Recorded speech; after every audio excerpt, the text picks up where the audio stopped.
At the International Court of Justice in The Hague, cameras click and echo under the marble dome as diplomats, journalists and aides gather for another tense press briefing. At the centre of attention walks a man whose words carry the weight of a nation's grief, Ammar Hijazi, the Palestinian delegate to the World Court. His suit is crisp, his expression grave, and his message unwavering. The law, he insists, must be enforced. Hijazi steps to the microphone, pauses for a moment, and begins. His tone is deliberate, his English measured but powerful. It is the responsibility of the international community to uphold these values and compel Israel to comply with these decisions, and there are many tools to achieve this. The room falls silent, every click of a pen now absent. In a few sentences, Hijazi lays out what Palestinians have long sought from international institutions, not sympathy, but accountability. The court's recent decision concerns the flow of humanitarian aid to Gaza. After months of conflict, bombardment and blockade, Gaza's 2 million residents face what the United Nations calls a man-made catastrophe. Hospitals run on fumes, bakeries on dust. The International Court of Justice ruled that Israel must allow and facilitate the unimpeded delivery of food, medicine and fuel. The judgment, though legally binding, has no automatic enforcement mechanism. That is why Hijazi stands here, to remind the world that the court's power depends on the will of nations. He speaks again, repeating his point with conviction. So the responsibility is on those member states and the international community to uphold these values and oblige Israel, bring Israel into compliance with these laws. There are so many tools. It is not time to take a step back. It's time to take more steps forward. His words carry both urgency and exhaustion, a reflection of decades spent fighting for recognition inside the halls of global justice. For Palestinians, this ruling represents more than a legal note. It is a small vindication amid years of frustration. The International Court of Justice, the world's highest judicial body, has often been seen as a place where the powerless seek remedy when politics fails them. From the 2004 advisory opinion condemning Israel's separation barrier to today's humanitarian ruling, the ICJ has been part of Palestine's diplomatic strategy, documenting, defining and demanding adherence to international law. Outside the Peace Palace, flags of the world ripple in a cold Dutch wind. Tourists pass, unaware that inside, judges in black robes have been debating issues that could shape the lives of millions. The court cannot send troops. It cannot impose fines. Its strength lies in moral authority and the collective action of states. And that, Hijazi reminds the audience, is precisely where the challenge lies. He turns from the legal to the moral. The humanitarian situation, he says, is not just a matter of law, it is a matter of conscience. Aid trucks wait for clearance at border crossings like Rafah and Kerem Shalom. Fuel convoys are stalled. UN agencies warn of famine. In his appeal, Hijazi insists that the credibility of international law itself is at stake. If orders of the court can be ignored, then the system meant to protect civilians loses meaning. Across Europe and the Middle East, reactions to the ruling have been swift. Some governments, Ireland, Spain, Norway, praise the decision as a moral compass. Others, including key Western allies of Israel, urge caution, balancing between legal obligation and political loyalty.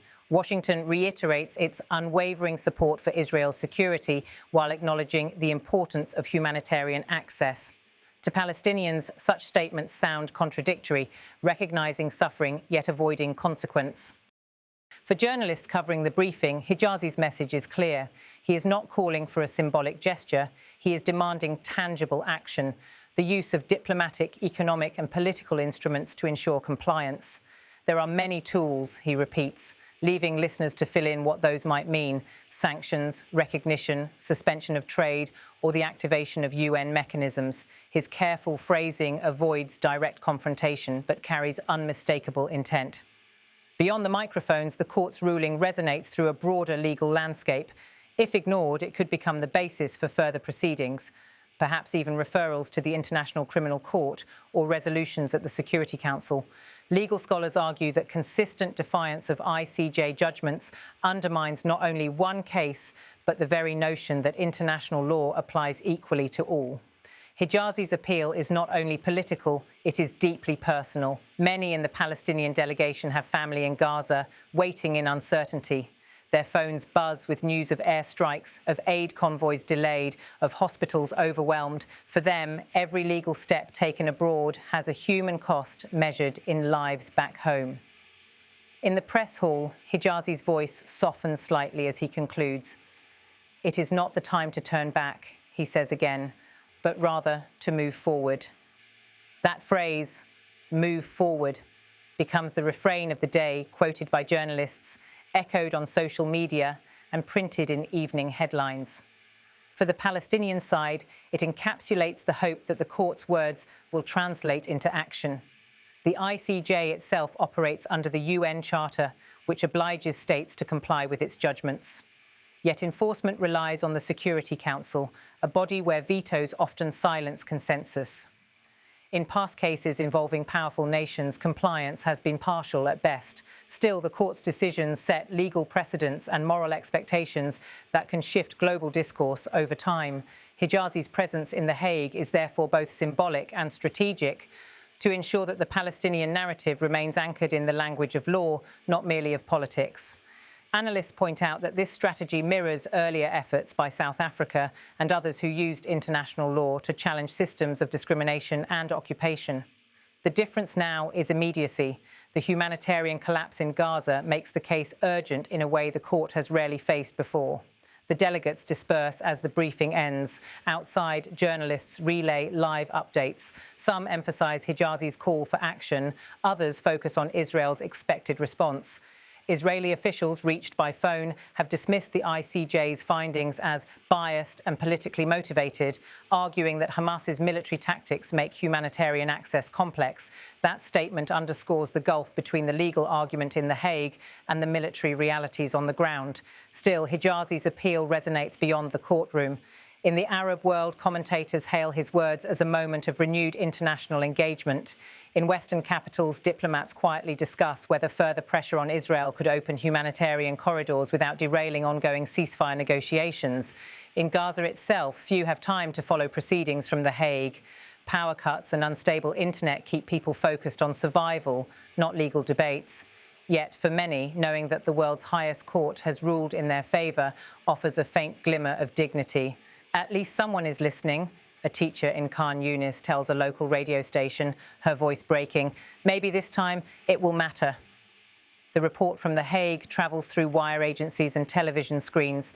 The image of Ammar Hijazi standing before the blue ICJ emblem becomes the visual shorthand for Palestinian diplomacy in 2025, a year defined by war, legal battles, and the search for accountability.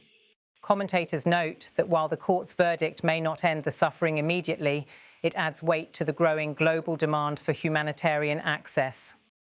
The discussion extends beyond law into ethics. What does it mean for nations to pledge support for human rights, yet ignore binding rulings when politically inconvenient? What credibility can international institutions retain if their judgments gather dust? These are the questions Hijazi wants the world to confront.